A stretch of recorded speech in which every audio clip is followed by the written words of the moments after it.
Perkenalkan, nama saya Putri Oktaviani Latifah dengan NIM P2724 2024041 dari kelas 4A.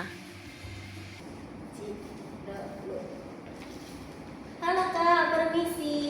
Izin duduk ya. Boleh.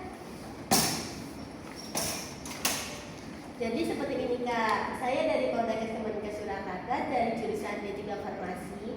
Ini ingin memberikan informasi nih Kak tentang tata cara penggunaan obat tetes telinga. Apakah dari kakak-kakak sudah tahu bagaimana cara penggunaannya? Belum, agak lupa sih Kak. Oh, ada agak lupa. Ini Kak, untuk brosurnya bisa dilihat terlebih dahulu nih. Ini untuk tata cara penggunaan tetes telinganya. Saya jelaskan lebih rinci ya Kak, bagaimana penggunaannya. Jadi bisa dilihat bagian tengah ini Kak. Bisa dilihat. Ini ada cara penggunaan obat yang benar. Nah, ini kami sudah mengambil tata cara ini berdasarkan jurnal dan sumber-sumber terpercaya nih Kak. Nah, yang pertama ini kita bisa melakukan cuci tangan terlebih dahulu menggunakan sabun dan air mengalir hingga bersih ya Kak.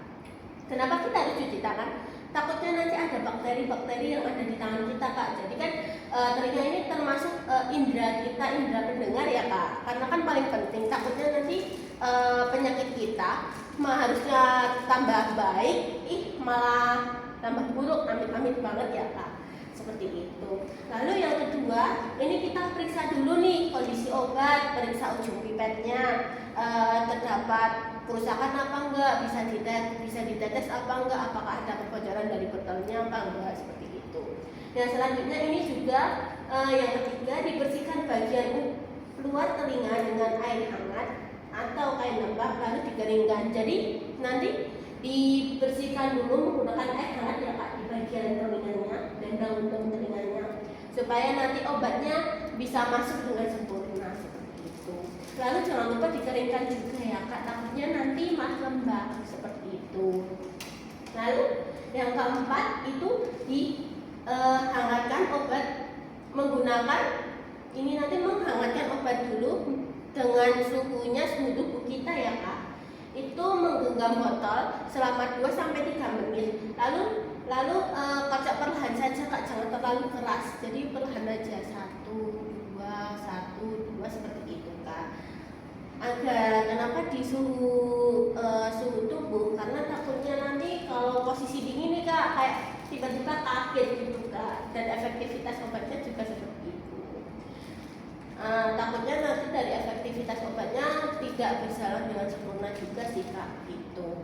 Lalu yang kelima, posisikan kepala agak miring ya Kak, miring dan telinganya menghadap ke atas Kak, seperti itu.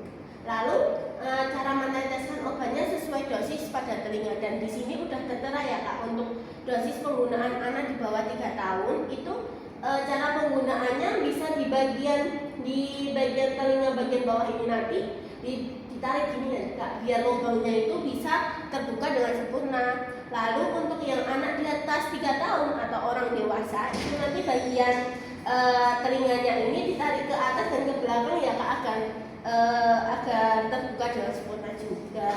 Lalu setelah itu tekan lembut bagian depan telinga atau trachusnya ini Kak, agar obatnya masuk ke dalam telinga. Jadi jangan langsung menegak gitu Kak, kita tunggu selama 5-10 detik aja Kak, biarkan obatnya bekerja terlebih dahulu. Lalu patahkan posisi selama 2-3 menit agar obatnya itu bekerja dengan sempurna juga. Lalu setelah itu obatnya nanti ditutup kembali dengan rapat tanpa menyentuh ujung pipetnya Kak, agar tidak ada bakteri yang menempel di ujung pipetnya juga. Setelah itu jangan lupa untuk cuci tangan ya Kak dengan air mengalir hingga bersih. Bisa menggunakan sabun juga lebih baik Kak, seperti itu. Apakah ada yang ditanyakan ya Kak dari cara penggunaannya? Untuk cara penyimpanannya gimana?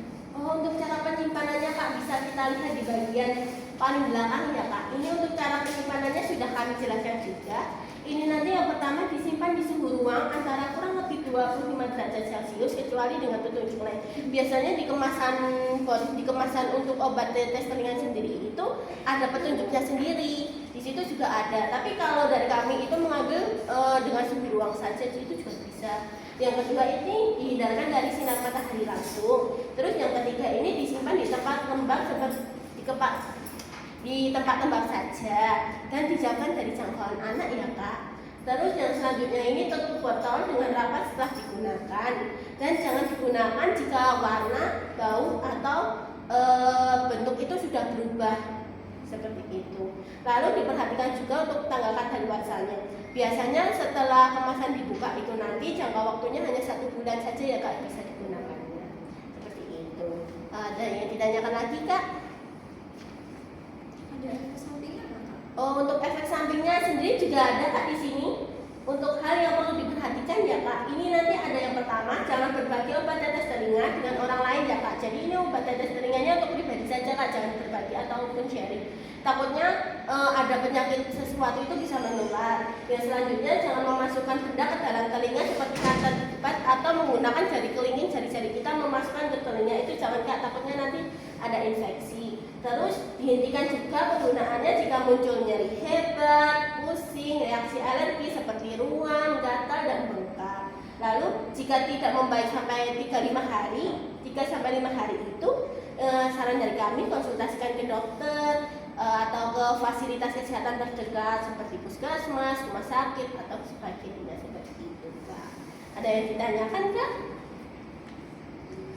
Cukup. Apakah dari penjelasan saya tadi udah jelas Kak? Iya. Bahan Kak untuk browsingnya juga bisa. Terima kasih Kak.